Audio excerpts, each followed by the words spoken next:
संजय जी धृतराष्ट्र के द्वारा भेजे हुए विराट नगर में जहां पांडवजन रुके हुए हैं, वहीं भगवान श्री कृष्ण भी विराजमान हैं। 7 अक्षौणी सेना भी एकत्रित हो चुकी है। 11 अक्षौणी सेना कौरवों के पास एकत्रित हो गई है।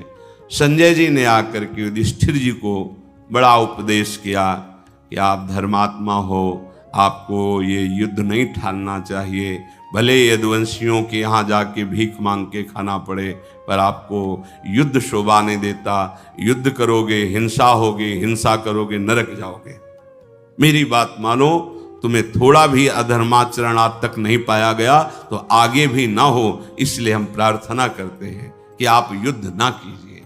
तो भगवान श्री कृष्ण बोल पड़े, संजय, पांडव अपने बाप दादाओं के द्वारा जो प्राप्त सिंहासन है, उसके लिए यदि वो युद्ध करते हैं तो ये कर्तव्य कर्म है। अगर ये मृत्यु को भी प्राप्त हो जाते हैं तो ये उत्तम लोकों को जाएंगे। अगर जीत जाते हैं तो अपने कर्तव्य छात्र धर्म के अनुसार ये राज। आप कैसे, किस सिद्धांत से बोल दिए कि ये अधर्म है? कोई क्रूर मनुष्य दूसरे की धन संपत्ति में लालच रखकर उसे ले लेने की इच्छा करता है और बड़ा बलवान बनकर के उसको सताता है, तो उसका विनाश निश्चित है। कोई कवच ही नहीं बना जो उसकी रक्षा कर सके। ध्यान से सुनिए, जो क्रूर मनुष्य अपना बल देख करके दूसरे की संपत्ति से ललचा कर उसका अपहरण करने के लिए बल का प्रयोग करता है, तो वो भले असहाय और असमर्थ दिखाई देता हो, पर तुम्हें कोई कवच ऐसा नहीं बना जो सुरक्षित रख सके। तुम्हारा निश्चित नाश हो जाएगा। ये बोल रहे हैं भगवान संजय से। हे संजय, ये जो लुटेरों का रूप धारण किए हुए दुर्योधन आदि हैं, इनके वध करने से पुण्य होगा। तुम कह रहे हो पाप होगा, हम कह रहे हैं तत्र पुण्यम दस्यु वधेन लभ्यते सोयम दोषः कुर्भिस्तीव्र रूपः। उसका दोष तीव्र रूप धारण करके उसको नष्ट कर देगा। इसलिए सबसे प्रार्थना करते रहते हैं कि आप जो गलत करके सोचते हो सुखी हो जाएंगे, वो आप अपने नाश का इंतजाम घर में कर रहे हो। अपने पूरे परिवार को संकट में डालने का इंतजाम कर रहे हो।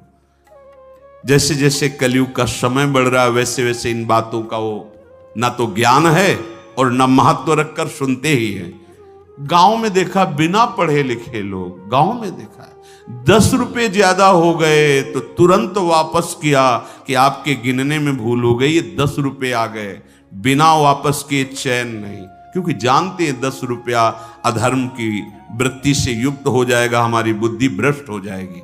बिना शास्त्र पढ़े लिखे ऐसे धर्म में चलते थे। जो धर्म के रास्ते को नहीं जानते हुए भले अपने को बहुत प्रवीण मान करके धर्म की बातें करे, संजय कुछ ऐसा ही है। अर्थात आप पूर्ण धर्म को नहीं जानते और बातें कर रहे हो। राजा धृतराष्ट्र अपने पुत्रों के साथ मिलकर पांडवों के साथ कैसा बर्ताव किया, क्या तुम्हें पता नहीं संजय? जो छिपकर छल करके कपट करके दूसरों का धन चुरा ले, दूसरों की स्त्रियों के साथ गलत आचरण करने की चेष्टा करे, वो महानिंदा का पात्र, मृत्युदंड का अधिकारी है। तुम ही कहो कौन से लक्षण बकाया रह गए धृतराष्ट्र पुत्रों में? कैसे कैसे आचरण! ये कामी क्रोधी राज्य के लोभी, तुम उनको धर्मात्मा मान रहे हो, धर्म से चलने वाला मान रहे हो, और पांडवों को शिक्षा दे रहे हो कि तुम अधर्म आचरण ना करना। क्या तुम्हें पता नहीं दुर्योधन ने क्या क्या पांडवों के साथ व्यवहार बचपन से किया है? अब जब देख रहे हैं ना धृतराष्ट्र कि मौत के फंदे में हमारे पुत्र फंसने वाले हैं, तब वो तुम्हें भेजा है धर्म सिखाने के लिए। जिस समय कृष्णा द्रौपदी उसको सभा में रजस्वला स्थिति में केस पकड़कर दुशासन ला रहा था। क्या धृतराष्ट्र को धर्म का ज्ञान नहीं था?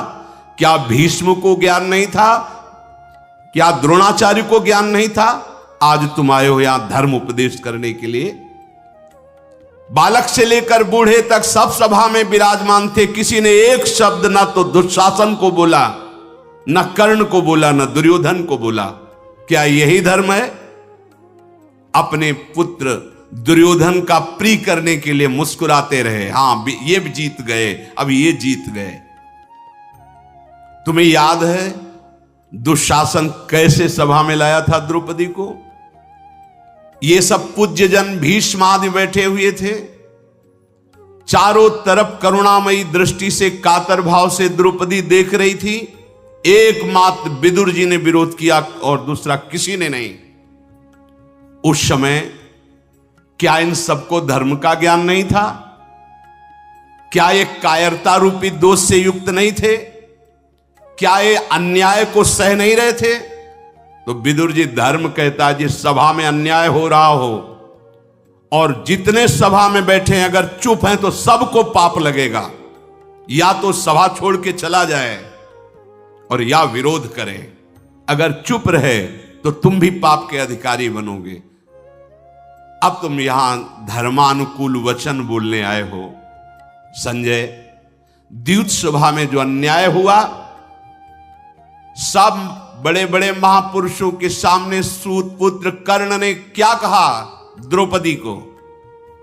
याद करो वो शब्द। कर्ण ने कैसा अपमान किया था, याद करो। क्या तुम्हें उस समय धर्म का ज्ञान नहीं था? कर्ण जब बार बार ऐसा वचन बोल रहा था जो हृदय में चोट पहुंचाता है द्रौपदी को, जो हृदय ही नहीं हड्डी हड्डी में क्लेश पैदा कर देता है, ऐसी कसक जिसमें बाण में भी ताकत नहीं, ऐसे वचन बोले गए। क्या तुम्हें याद नहीं? जिस समय पांडव वन के लिए जा रहे थे, पीछे सब मजाक उड़ा रहे थे, अपने को बलवान समझते हैं। देखो हार करके ये चिरकाल तक वनवास रूपी नरक में गिरने जा रहे हैं। तुम्हें क्या वो शब्द याद नहीं? शकुन ने द्यूत क्रीड़ा के समय कैसी निंदनीय बातें कही पांडवों को। कहां तक गिनाऊं? वो निंदनीय वचन जब मुझे याद आते हैं तो ऐसा लगता है मैं स्वयं हस्तिनापुर जाऊं और एक बार इन दुष्टों को दंड दूं। पर पांडवों को देख करके अपने क्रोध का शमन कर रहा हूं। मैं स्वयं चलूंगा और एक बार समझाने की चेष्टा करूंगा। अगर नहीं समझे तो निश्चित विनाश पक्का। मैं समस्त नीतियों का ज्ञाता हूं, भगवान श्री कृष्णचंद्र जी कह रहे हैं। शुक्र नीति, शुक्राचार्य की नीति, बृहस्पति नीति, जितनी भी राजनीति, जितनी भी वेद नीति, सबका ज्ञान है। समझाने की चेष्टा करूंगा, लेकिन मैं पहले बता देता हूं, ये धूर्त दुर्योधन आदि मेरी बात बिल्कुल नहीं मानेंगे, क्योंकि उनके हृदय में अधर्म है। और संजय, यदि ऐसा हुआ तो गांडीव धनुषधारी अर्जुन के सारथी रूप में बैठा हुआ मैं स्वयं विनाश करवाऊंगा। भीमसेन के अंदर महाबल रूप से मैं विराजित होकर अपराजित कर दूंगा। भीम को अपराजित कोई पराजित नहीं कर पाएगा। बहुत हो गया। शत्रुओं का दमन करने वाले, धर्म से चलने वाले धर्मराज युधिष्ठिर को अब कष्ट नहीं सहने दूंगा, भगवान बोले। संजय, धर्म का आचरण करने वाले महात्मा मेरी आज्ञा में रहते हैं, इसलिए ये परम शांत हैं। पर यह न समझ लिया जाए कि असमर्थ हैं। ये इस समय देवराज इंद्र से भी युद्ध करने में समर्थ हैं। ये कौरव वंशियों की तो बात ही क्या। संजय ने युधिष्ठिर जी को प्रणाम करके कहा कि अब मैं समझ गया, हस्तिनापुर जाकर के महाराज धृतराष्ट्र से ये निवेदन करूंगा, आप मुझे आज्ञा दीजिए। युधिष्ठिर जी ने कहा, संजय, बड़े पिता धृतराष्ट्र से और आचार्यों से, गुरुजनों से मेरा प्रणाम, कुशल मंगल कहना। जिससे उनका भी हित हो और हमारा भी हित हो, ऐसी ही वार्ता करना। चाहे साधु बैठे हों या असाधु बैठे हों या बालक बैठे हों या वृद्ध बैठे हों, सबको प्रणाम करना मेरा, और ये बता देना कि विधाता का विधान बहुत बलवान होता है। सबका नियंता कोई है एक, जो अनेक जन्मों के कर्मों को देख करके विधान कर रहा है, जो बड़े बड़े विद्वानों को भी मूर्ख बना देता है, मूर्खों को भी विद्वान बना देता है कोई एक। महाराज से कहना कि उसी को डरे, कहीं अमंगल विधान न हो जाए। और हे संजय, परम साधु पितामह शांतनु नंदन भीष्म जी को मेरा नाम लेकर प्रणाम करना कि युधिष्ठिर प्रणाम कर रहे थे, और कहना कि आपके रहते हुए हम लोगों को इतना कष्ट सहना पड़ा, क्या आप अब भी कोई ऐसा विचार कर रहे हैं जिससे हमको सुख मिल सके? हम सब परस्पर प्रेम पूर्वक जीवन व्यतीत कर सकें आपके सामने, क्या ऐसा विचार है आपके पास? हम लोग परम शांति चाहते हैं। संजय, मैं हाथ जोड़ के कहता हूं, अगर वो हमें आधा राज्य न दे तो अविस्थल, वृकस्थल, माकंदी, वारणावत और एक कोई और गांव, 5 गांव दे दे। हम पांचों भाई अलग अलग गांवों में रह करके जीवन व्यतीत कर लेंगे, युद्ध नहीं करेंगे।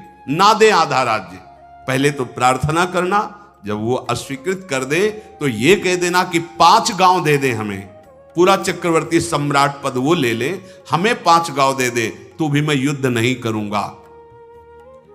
हम पांचों भाई अलग अलग गांव में रह करके अपने परिवार का पोषण करते हुए शांति से व्यतीत करेंगे। पर हे संजय, यदि ये बात उनकी समझ में ना आवे और वो शांति धारण ना करे, तो आप इतना जरूर बता देना कि हम युद्ध करने में पूर्ण समर्थ हैं। हम ये भीख नहीं मांग रहे 5 गांव की, शांति के लिए कह रहे हैं। युधिष्ठिर की आज्ञा पाकर के संजय वहां से प्रस्थान किया, हस्तिनापुर आए। राजभवन के द्वार में द्वारपाल से कहा, निवेदन करो महाराज से कि संजय मिलना चाहते हैं। द्वारपाल, पहले जाकर महाराज को प्रणाम करो, सूचना दो, फिर तुरंत मुझे आज्ञा बताओ। द्वारपाल ने जाकर कहा, महाराज की जय जयकार हो। पांडवों के पास से दूत संजय आपके दर्शन की इच्छा से द्वार पर खड़े हैं, क्या आज्ञा है? धृतराष्ट्र ने कहा, तत्काल संजय का स्वागत करो और सकुशल हमारे पास लाओ। मैं बहुत जल रहा हूं, उनके वचन सुनना चाहता हूं। क्या कहा युधिष्ठिर ने? इस प्रकार राज आज्ञा पाकर सूत पुत्र संजय ने बुद्धिमान सूरवीर श्रेष्ठ पुरुषों से सुरक्षित विशाल राजभवन में प्रवेश किया और विचित्र वीर नंदन महाराज धृतराष्ट्र को हाथ जोड़कर अपना नाम लेकर प्रणाम किया कि संजय आपको प्रणाम करता है। पांडवों के पास जाकर लौट आया हूं। उन्होंने तो पहले बड़ी प्रसन्नता से आपको प्रणाम कहा है और आपके पुत्रों का कुशल मंगल पूछा है। धृतराष्ट्र ने कहा, संजय कुशल मंगल की बात नहीं, उन्होंने युद्ध के लिए क्या कहा? उन्होंने कहा, महाराज पांडुपुत्र राजा युधिष्ठिर अपने मंत्रियों सहित बैठ करके सलाह करके बात कही है कि कोई है ऐसा ईश्वर जो कठपुतली की तरह पूरे त्रिभुवन को नचाता है। महाराज इस बात पर ध्यान दें, उस ईश्वर को साक्षी करके देखे कि कैसा धर्माचरण किया है या अधर्माचरण। युधिष्ठिर बहुत कष्ट सहने के बाद भी वो यही बात कह रहे हैं कि आप विचार पूर्वक वो कार्य कीजिए जिससे युद्ध ना हो, ये भयंकर कर्म होने वाला है। महाराज आपने वास्तविक बहुत बड़ा पाप किया है। संजय कह रहे हैं, आप इस पाप का दुख जरूर भोगेंगे। मैं इस निश्चय पर पहुंच गया हूं कि आपके द्वारा ही ये विधान ऐसा पापमय हुआ है, जो द्यूत क्रीड़ा जुआ खेलने का। अब वो लग रहा है कि ज्यादा समय नहीं आपके विनाश में। महाराज आप कभी एकांत में बैठकर अपने कर्म पर ध्यान दीजिए। आप सदैव धर्मात्मा युधिष्ठिर को अधर्म से युक्त अपने पुत्र के द्वारा पराजित ही कराते रहे हैं। इस लोक में आपकी निंदा हो रही, परलोक में आपको नरक भोगना पड़ेगा महाराज, क्योंकि आप पाप में, अधर्म में रति करते हैं। घबरा रहे हैं धृतराष्ट्र जी, क्योंकि उन्हीं का आदमी उनकी निंदा कर रहा है। आंख, कान, नाक, त्वचा, जिह्वा, ये 5 ज्ञानेंद्रियां समस्त शरीरधारियों के पास हैं। यदि तृष्णा का आश्रय लेकर, अर्थात भोगे हुए विषय को पुनः भोगना, धन है और धन, ऐसी लोभ हो, ऐसी वृत्ति हो, तो इंद्रियों को बिना बस में किए हुए वाला पुरुष अपना ही नाश कर लेता है। राजन, जगत में ऐसे बहुत कम लोग होते हैं जो प्रिय अपी सुख दुख और निंदा स्तुति में समान भाव रखते हैं। ऐसे हैं महाराज युधिष्ठिर, ऐसे बहुत कम लोग होते हैं, उनमें है महाराज युधिष्ठिर, और आपने उनका अपराध किया है। एकमात्र आप अपने पुत्र की प्रशंसा करते हैं और अपने पुत्र का सुख चाहते हैं। द्वित कीड़ा में वाह वाह कह के प्रशंसा की थी, तो अब सहने के लिए तैयार हो जाइए। ये शकुनी, कर्ण, दुर्योधन, दुशासन, ये निश्चित दंड पाएंगे महाराज, वहां मैं सुन के आ रहा हूं। संजय ने कहा महाराज जा रहा हूं, अभी तो विश्राम करूंगा, फिर आपको जो आप प्रश्न करेंगे उसका उत्तर दूंगा। धृतराष्ट्र ने द्वारपाल से कहा संजय के जाने के बाद, तुरंत विदुर जी को बुलाओ, नहीं हमारे प्राण निकल जाएंगे, हम बहुत चिंता से युक्त हो रहे हैं। एकमात्र विदुर जी ही ऐसे हैं जो मुझे निश्चिंत कर सकते हैं। तत्काल दूत गया, बहुत सुंदर वर्णन किया है विदुर जी ने। विदुर जी से प्रणाम करके कहा कि राजा धीराज धृतराष्ट्र आपके दर्शन करना चाहते हैं। विदुर जी तत्काल राजमहल में आए और अंगसेवी से कहा कि महाराज को सूचित करो, मैं सेवा में उपस्थित हूं। द्वारपाल ने जाकर कहा सामने विदुर जी पधार चुके हैं, आपको प्रणाम कर रहे हैं, आज्ञा दीजिए वो क्या कार्य करें। विदुर जी परम बुद्धिमान साक्षात धर्मराज हैं, मूर्तिमान धर्म स्वरूप हैं। विदुर, मेरे हृदय में बहुत चिंता और घबराहट हो रही है, तुम ही हो जो मुझे चिंता रहित कर सकते हो। तात मैं अब रात दिन जल रहा हूं, यह अधर्म का फल है, अधर्म का फल। कर लो मनमानी, तुम्हारा मन ही तुमको रात दिन जलाएगा, चैन नहीं लेने देगा। विदुर, मुझे रात में नींद नहीं आती, अब एकमात्र तुम सहारा हो, मुझे बताओ मैं क्या करूं, क्या धर्म है, कैसे चलूं जिससे अब शांति मिल जाए। तुम ये जान गए होगे कि संजय को भेजा था पांडु के यहां से लौट कर आए, वो ऐसा बोले कि मेरा मन अशांत और हो गया है। विदुर जी बोले राजन, जिसका धर्मात्मा और बलवानों से बैर हो जाए उसे कभी शांति नहीं प्राप्त हो सकती। शब्द एक एक विदुर जी के बहुत ध्यान से सुनना। जिसका धर्मात्मा और बलवानों के साथ बैर हो जाए वो कभी शांति को प्राप्त नहीं हो सकता। साधनहीन दुर्बल मनुष्य, जिसका सब कुछ हर लिया गया हो, जो कामी हो और जो चोर हो, ऐसों के जीवन से शांति, नींद आदि अपहरण हो जाती है। कौन? जो साधनाहीन है, जो मन का बड़ा दुर्बल है, जो मन कहता वही कर बैठता है, और जो दूसरों का अपहरण करने में लगा रहता है, और जो कामी पुरुष है और जो चोर है, इनकी सुख शांति नींद ये अपहरण कर ली जाती है। ये जलते रहते हैं रात दिन। महाराज देखो कहीं आपका इन दोषों से संबंध तो नहीं हो गया है। मुझे तो लगता है कि आपकी स्थिति देख करके कि आप इन दोषों से युक्त हो रहे हैं। ये दोष जिसमें हो और जो इन दोषियों का संगी हो, दोनों को फल एक जैसा ही मिलता है। आप देख लीजिए। धृतराष्ट्र ने कहा विदुर, तुम धर्मयुक्त बातें कह रहे हो, बड़ी सुंदर बातें कह रहे हो, ऐसा कुछ बोलो जिससे मुझे सुख मिले।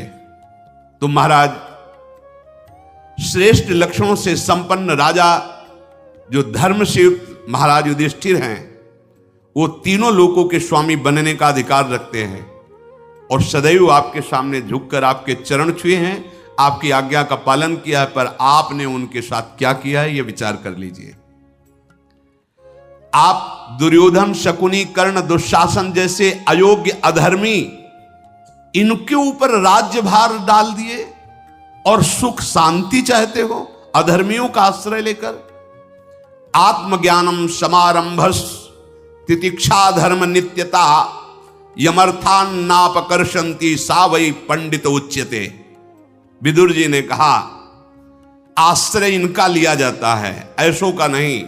आश्रय किनका लिया जाता है? आत्मज्ञानम समारंभस तितिक्षा धर्म नित्यता, जो वास्तविक अपने स्वरूप का बोध प्राप्त कर चुके हैं, इनका आश्रय लिया जाता है। जो समारंभ हर समय ऐसी साधना में लगे रहते हैं, किसी का मंगल नहीं, सबका मंगल करने वाले, और स्वयं हर कष्ट को सहने की सामर्थ्य रखते हैं।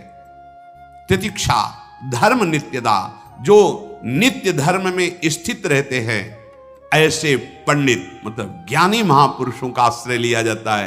ये दुर्योधन, शकुनी, कर्ण, दुशासन ऐसे अधर्मियों का आश्रय लेने से यही दशा प्राप्त होती है। महाराज, निसेवते प्रशस्तानि निंदितानि न सेवते अनास्तिकः श्रद्धान एतत् पंडित लक्षणम। जो सदैव शास्त्र सम्मत कर्मों का अनुष्ठान करता है, शास्त्र के निषेधात्मक कोई भी कर्म नहीं करता है, जो निषेध बुरे कर्मों से सदैव दूर रहता है, जो भगवान पर विश्वास रखता है और भगवान और भक्तों पर श्रद्धालु है, ऐसे सद्गुणी पुरुषों का आश्रय लेना चाहिए, क्योंकि वही पंडित है, वही ज्ञानी है। क्रोधो हर्षश्च दर्पश्च ह्री स्तंभो मान्य मानिता यमर्थान नापकर्षंती सा वही पंडित उच्यते। हे महाराज, जो क्रोध को सह जाता है, बड़े से बड़ा लाभ प्राप्त होने पर हर्ष नहीं करता, बड़ा सा बड़ा सम्मान प्राप्त करने पर भी अभिमान नहीं करता, जो सदैव लज्जावान है, जो उद्दंडता का त्याग कर दिया है, और जिसमें कहीं ऐसा भाव नहीं अपने को पूज्य भाव में मानना कि मैं बड़ा श्रेष्ठ, वो पूज्य कहा जाता है, वो पंडित कहा जाता है, वही ज्ञानी कहा जाता है। और जिसमें क्रोध है, हर्ष है, गर्व है, लज्जा है, उद्दंडता है, और अपने में ये भाव कि मैं पूज्य हूं, वो परम पुरुषार्थ से भ्रष्ट हो जाता है, उसे ही मूर्ख कहते हैं। यस्य कृत्यम न जानन्ति मंत्रम वा मंत्रितम परे कृतमेवास्य जानन्ति स वै पंडित उच्यते। महाराज, जब तक अपना कार्य पूर्ण ना हो जाए तब तक अपने कार्य को प्रकाशित नहीं होना चाहिए। बहुत ध्यान से सुनो, जो बात सत्संग में तुम्हें लग गई वो कल्याण करके छोड़ेगी, पे तब तक उसे बोलना नहीं जब तक तुम्हारा कल्याण ना हो जाए।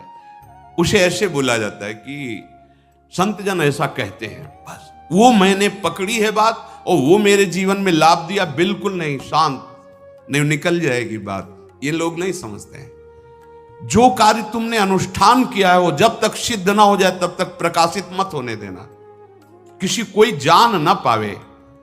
यस्य कृत्यम न जानन्ति, विदुर नीति है, साक्षात धर्म बोल रहे हैं। यस्य कृत्यम न जानन्ति मंत्रम व मंत्रितम परे, किसी से सलाह लेने की जरूरत नहीं। जो शास्त्र और गुरु की आज्ञा, उसमें किसी की सलाह नहीं ली जाती, और तब तक उसे प्रकाशित मत करो जब तक सिद्ध ना हो जाए। ये बहुत बहुत महिमामय बात है। हम लोग चूक कर बैठते हैं, अपने यश, अपने सम्मान चाहने के लिए बाहर कर देते, वो बाहर ही रह जाती है, अंदर सब खाली हो जाता है। दूसरे लोग जान ही न पावे कि आपका क्या अनुष्ठान है, आपकी क्या स्थिति, आपके मन में क्या चल रहा है, ऐसा परमार्थ का प्रतीक होता है। ना सलाह ले, अपने से किए हुए दृढ़ विचार को किसी के सामने न रखे कि आपका इस विषय में क्या विचार है। आज हमारे गुरुजी ने हमको आज्ञा करी, आपका क्या विचार है, बिल्कुल मार्ग से हट जाओगे।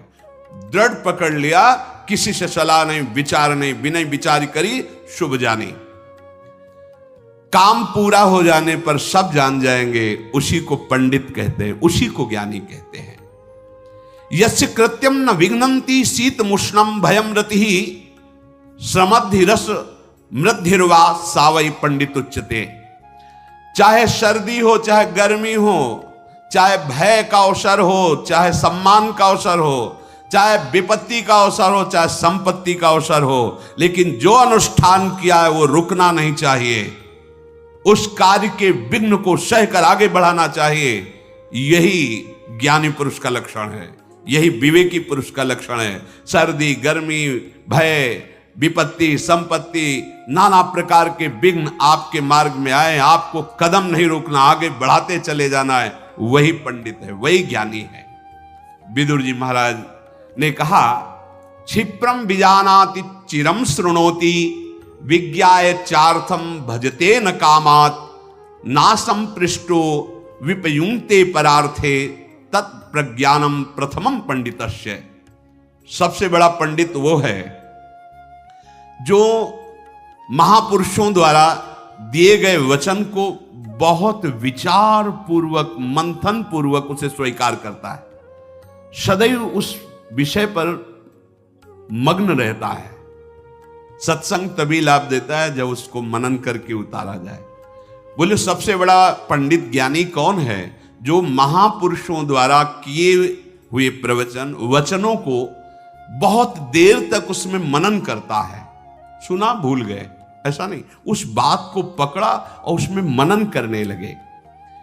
शीघ्रातिशीघ्र उस बात को मैं समझ गया और दूसरे को समझाना, ये ठीक नहीं है। पहले अपने पर विजय प्राप्त करो। जो आपके अंदर विकार हैं, विकार पर विजय प्राप्त कराने के लिए ये शास्त्र वचन होते हैं। अगर कहीं बहुत प्रियता है ऐसा, तो सत्संग में सुना था, आपने पकड़ा, आप इस पर चल रहे हैं, ऐसा नहीं संबोधन होना चाहिए। जो सुना उस पर मनन करो, समझकर कर्तव्य बुद्धि से पुरुषार्थ में प्रवृत्त हो जाए। किसी भी कामना से या बिना पूछे किसी को अपनी बात ना बतावे। किसी कामना से, ये धन दे देगा, ये सम्मान करेगा, ये जानेगा बड़ा भगत है, बड़ा तपस्वी, आदि आदि, या बिना पूछे ना बतावे। और अगर कोई बात भी बतावे तो उसके अधिकार के अनुसार, सुना है, संतों से सुना है, ऐसा सत्संग में था, पकड़े पकड़े, ना पकड़े ना पकड़े, वो मुख्य पंडित है, ज्ञानी है। निश्चित यह प्रक्रमते नांतर वसति कर्मणः अवंध्य कालो वश्यात्मा सा वै पंडित उच्यते।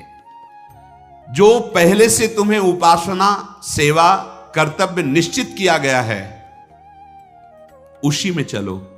बीच में तुम्हें कोई हटाना चाहे, क्या कर रहे हो ऐसा, अरे कहां समय बर्बाद कर रहे हो, नहीं, लक्ष्य तक पहुंचे बिना तुम्हारा अनुभव है नहीं, बीच में आकर कोई तुम्हें विघ्न पहुंचावे उसकी बात नहीं माननी।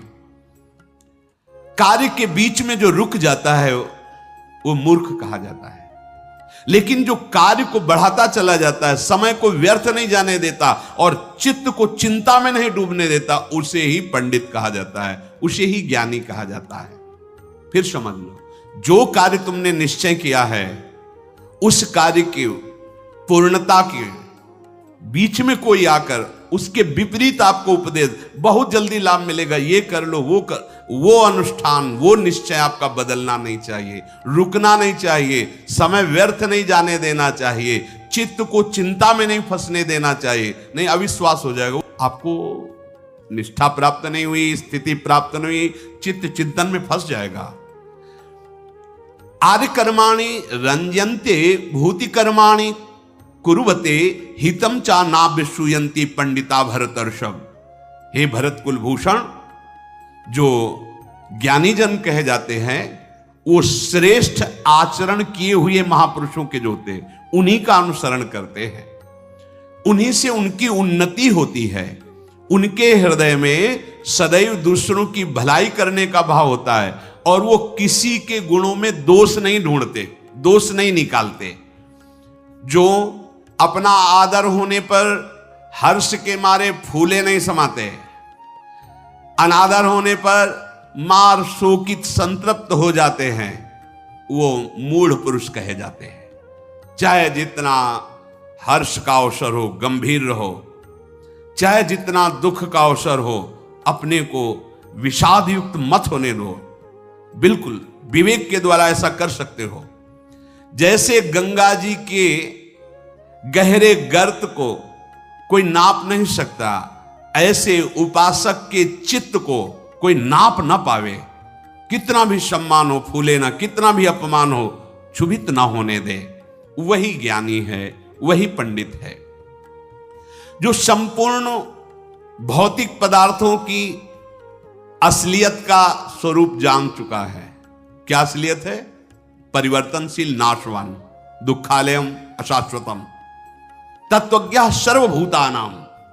जितना भी कुछ आप देख रहे हो सबका परिवर्तन होगा, सब नष्ट होगा। यह असलियत है। जो संपूर्ण भौतिक पदार्थों की असलियत का जानने वाला है, सब कार्यों के करने का ढंग पता है उसे। जो मनुष्यों में सबसे बढ़कर वस्तु है विवेक, जो विवेकवान है उसे ही पंडित कहते हैं। महाराज, अश्रुतश्च समुन्नद्धो दरिद्रश्च महामना अर्थाश्च कर्मणा प्रेप्सुर मूढ़ इत्युच्यते बुधई। बुध जन, पंडित जन उसे मूर्ख कहते हैं जो पढ़े लिखे तो शास्त्रों को है नहीं, पर तर्क पे उतर रहा है, आता कुछ नहीं है। अश्रुतश्च, महापुरुषों के चरणों में बैठकर कभी शास्त्र श्रवण नहीं किया, कभी शास्त्र स्वाध्याय नहीं किया, बढ़ बढ़ करके बातें करते, उनको कहते हैं मूर्ख। और जो धन ना होने पर बड़े बड़े मनोरथों वाली बातें करते रहते हैं, बड़ी बड़ी बातें करते हैं और रुपया एक नहीं, बोले उनको कहते हैं मूर्ख। अर्थात इसका भावांतरिक, साधना में तत्पर नहीं है। और ऐसी स्थितियों का हमारे पास तो भगवत कृपा से दर्शन होते रहते हैं ऐसे जनों के। अब शास्त्रों का ज्ञान नहीं, बैठकर चरणों में महापुरुषों के शास्त्र श्रवण किया नहीं, तर्क, बोले इनको कहते हैं मूर्ख। धन संपत्ति है नहीं, कामना साइकिल से चलने की है नहीं, जो आज खरीदने की बात कर रहे हैं, बोले इनको कहते हैं मूर्ख। और कोई कार्य करने में प्रवीणता है नहीं, जानते हैं नहीं, और विधान बड़े बड़े वर्णन करते हैं, बोले इनको पंडित जन कहते हैं मूढ़ पुरुष। अर्थात धृतराष्ट्र जी को समझा रहे हैं कि सुख और शांति का मार्ग आप भी नहीं जानते हैं, क्योंकि अधर्मियों का आप साथ दे रहे हैं। अगर शत्रु को मित्र बना ले, यही बहुत ध्यान देना, और मित्र को शत्रु बना ले और बुरे कर्मों के करने में गर्व करे, तो वो मूढ़ चित्त वाला दुर्गति को प्राप्त हो जाता है। जैसे सबके परम मित्र हैं प्रभु और प्रभु के प्रेमी जन, स्वार्थ रहित जग जुग उपकारी, तुम तुम्हार सेवक असुरारी। तो उनसे तो द्वेष कर लेता है। और काम क्रोध मोह मद मत्सर में फंसे हुए जन, या काम क्रोध मद मोह मत्सर, इनसे वो मित्रता कर लेता है। बोले दुर्गति पक्की है महाराज, विदुर जी बोल रहे हैं। जो अपने कर्मों को थोड़ा करके विशेष फैलाता है, ऐसा 2-4 किलो मिठाई बांट दी, अपने गांव गए, वहां बताए पता है पूरी परिक्रमा को मिठाई पवाई, बिल्कुल नहीं। अगर आपसे सत्कर्म हो जाए, कोई कहे कि हमने तो देखा था वृंदावन में ऐसा, हम कहाँ करने वाले प्रभु हैं, हम तो नीच अधम प्रभु की कृपा से वहां पहुंच गए, यही बड़ी बात। ऐसा अपने को छुपाना है। जो अपने छोटे कर्म को बड़ा करके वर्णन करता है, पुण्य कर्मों को, और पाप कर्म को बिल्कुल नहीं। अगर उनसे कहो आपने गलती की क्या, तो आपके ऊपर वो आवेश प्रकट कर देंगे। अपने पापाचरण को छुपा के और पुण्य कर्म को विस्तार से वर्णन करने वाले ये शीघ्र नष्ट हो जाते हैं। विदुर जी वर्णन करें, ये शीघ्र नष्ट हो जाते हैं। मूढ़ चित्त वाला अधम मनुष्य, उसको ये ज्ञान नहीं रहता कि साधु सभा में कैसे जाना चाहिए। विदुर नीति है, जब आप किसी सज्जन पुरुष साधु महात्मा की सभा में प्रवेश करें, द्वार पे जो हो उसकी अनुमति अनिवार्य है। हम जा सकते नहीं, आप यही रहिए, दोबारा मत प्रश्न कीजिए, वहीं बैठ जाए। जो लाभ आप लेने आए वहीं आपको मिल जाएगा, क्योंकि सर्वदृष्टा आराध्य देव भगवान आपकी विनम्र, अब वहां धक्का मुक्की की लड़ाई झगड़ा किया, ये आपका अपराध बन जाएगा। अनाहूता प्रविशति अपृष्टो बहुभाषते। आपने पूछा या नहीं पूछा, धक्का मार के अंदर कुछ नहीं मिलेगा, जलोगे, यहां बैठ के जलोगे। आप देख लो, धक्का मार दो, जो साधु सेवा में लगे हुए आप उनको अपमानित कर दो, धक्का मार के अंदर आओ, तो हमारा हर वचन आपको आग जैसा लगेगा, वो जलाना प्रारंभ कर देगा आपको, और वो जलन बढ़ाएगा, मिटाएगा नहीं। एक जलन होती मिटाने वाली, ये बढ़ाने वाली होगी। तो प्रविशंति अपृष्टो बहुभाषते, वहां तर्क वितर्क मत करो, लड़ाई झगड़ा मत करो।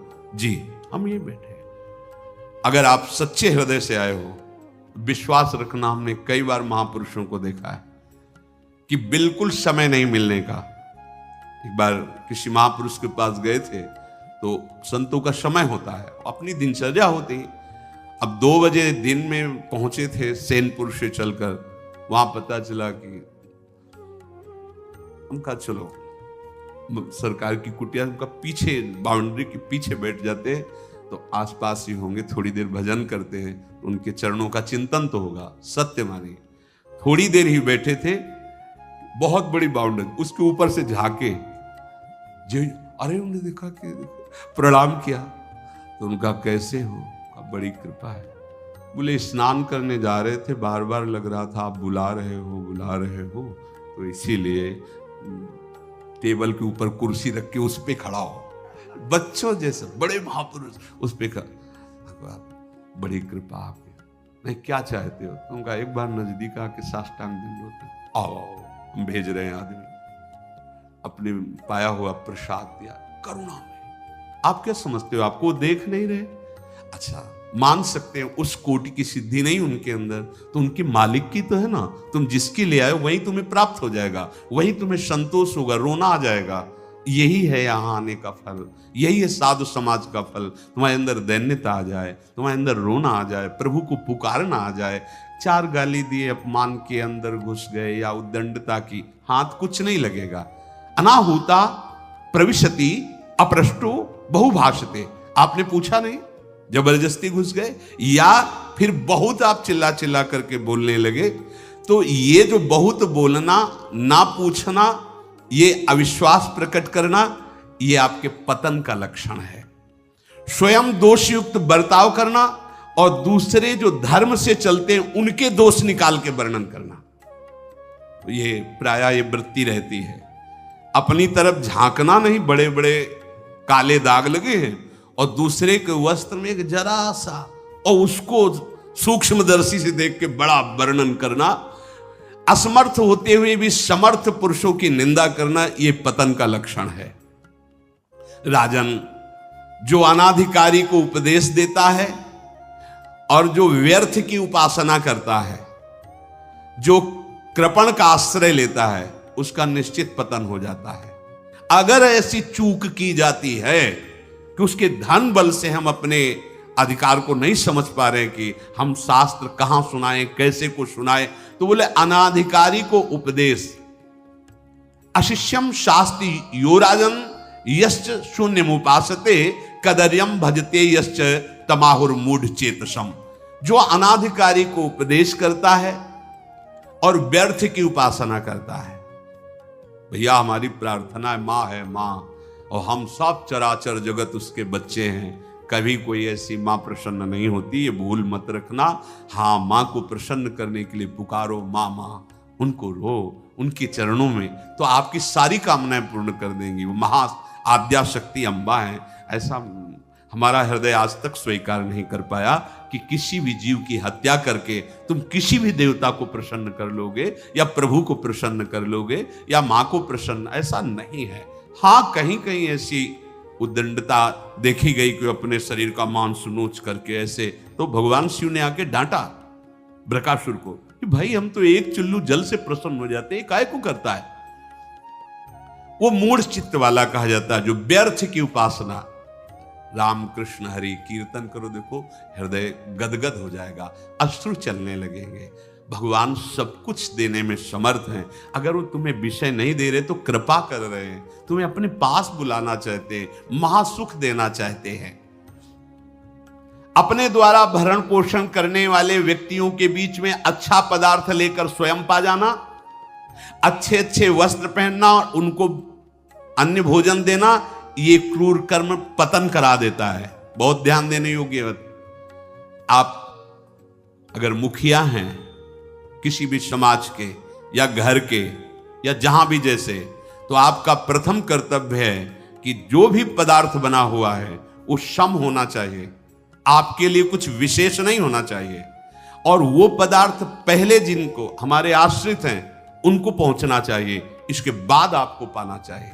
जैसे घर में है तो बड़े बूढ़े बच्चे, इनकी पहले व्यवस्था देखो, अच्छे अच्छे पदार्थ उनको पाओ, बाद में जो बचे सो राधे श्याम आप पालो। अगर ऐसा करते हो कि आप स्वामी हैं, आप मुखिया हैं और आप अच्छे अच्छे पदार्थ पालिए, दूसरों को मिले ना मिले, और आप अच्छे अच्छे सुख पोशाक वस्त्र आभूषण आदि और अन्य ऐसे, बोले ये क्रूर कर्मों से पतन करा देता है, उसका पतन हो जाता है। बुद्धि से एक बहुत सुंदर विषय है, एकया द्वै विनिश्चित्य त्रिश्चतुर्भिर्वसे कुरु पंच जित्वा विदित्वा षट सप्तो हित्वा सुखी भव। परम सुखी होने के लिए एक से दो का निश्चय करे, एक से दो का निश्चय करे परम सुखी होने के लिए। एक क्या? बुद्धि से। दो का कर्तव्य क्या है और अकर्तव्य क्या है, अर्थात धर्म क्या है अधर्म क्या है, अर्थात पाप कर्म क्या है पुण्य कर्म क्या है। कर्तव्य और अकर्तव्य का निश्चय करे परम सुखी होने के। एक से अर्थात बुद्धि से दो निश्चय करे, कर्तव्य क्या है अकर्तव्य क्या है।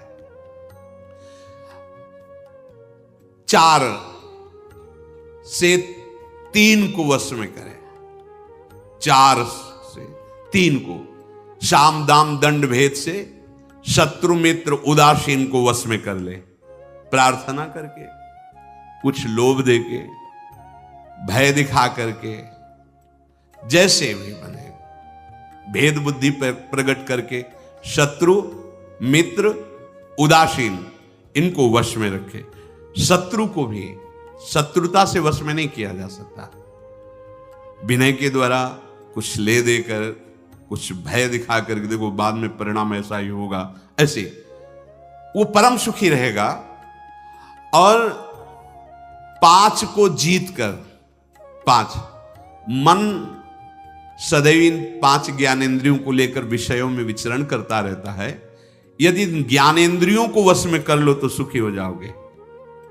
ये जो शब्द स्पर्श रूप रस गंध है, इन्हीं के भोगने के लिए ज्ञानेंद्रियां जाती हैं। अगर इनको वश में कर ले, वश में करने का मतलब धर्म युक्त ग्रहण करो विषय, अधर्म युक्त विषय मत ग्रहण करो, इंद्रियां वश में हो जाएंगी। और छह का ज्ञान रखने वाला क्या? संधि, किसी से भी प्रीति भरी मित्रता, निष्काम भाव। विग्रह, अगर वो हमारे धर्माचरण के विरुद्ध है, दूर बनाने की विधि पता होना चाहिए, द्वेष ना होने पावे पर संग नहीं करेंगे। यान, आसन, द्वैधी भाव, समाश्रय, ये। और सात को कठोरता पूर्वक त्याग दे। सात बातें, कभी शराब नहीं पीना, कभी पराई स्त्री से भोग नहीं करना, कभी जुआ नहीं खेलना, कभी हिंसा शिकार आदि नहीं करना, कभी कठोर वचन नहीं बोलना, कभी किसी के साथ अन्यायपूर्वक धन उपार्जन करने की बात नहीं करना। अगर ऐसा किया तो आप सुखी हो जाओगे, परम सुखी। क्या? एक अर्थात बुद्धि से कर्तव्य अकर्तव्य का निश्चय। चार अर्थात साम दान भेद दंड से शत्रु मित्र उदासीन को अनुकूल बनाना। पांच ज्ञानेंद्रियों को जीतना। छह को जानना, संधि विग्रह यान आसन द्वैधी भाव समाश्रय, इसको जानना। सात स्त्री जुआ मृगया शराब कठोर वचन दंड की कठोरता अन्याय से उपार्जित धन, इनका नियम पूर्वक त्याग करना। ये बात ध्यान पूर्वक रख लो। जैसे पूज्य राधा बाबा के वचन कि आप अगर गऊ के चमड़े की बेल्ट बांधते हैं, जूते पहनते हैं, तो आपको गौ हत्या का पाप लगेगा क्योंकि आप उसके सहयोगी हैं। जो दंड की कठोरता, न्याय से धनोपार्जन आदि, इसको नियम पूर्वक छोड़ना होगा, नियम लेना होगा। मुझे आज तक जो हुआ, भगवान बड़े कृपालु हैं, वो कैसे क्षमा करेंगे वो जाने, पर नियम ले लो। अगर सत्संग आपके कानों में पड़ रहा है तो आप बड़े भाग्यशाली है, आपको अवसर मिला है छोड़ने का। आप शराब नहीं पिएंगे, पराई स्त्री से संभोग नहीं करेंगे, जुआ नहीं खेलेंगे, हिंसा नहीं अर्थात मांस नहीं खाएंगे, किसी को ऐसे कड़वे वचन नहीं बोलेंगे कि वो हृदय में जब सोचे तो जलने लगे, ऐसे नहीं। और अन्याय से कोई धन उपार्जन हो रहा हो, अधर्म से, धोखेबाजी से, तो आप बिल्कुल उस धन को विष समझिए, वो आपका नाश कर देगा। हम ऐसे चलते हुए भगवान नाम का आश्रय लें, भगवत चरणारविंद का आश्रय लें, तो मनुष्य जीवन की सफलता है। शेष चर्चा आगे। श्री राधा वल्लभ लाल।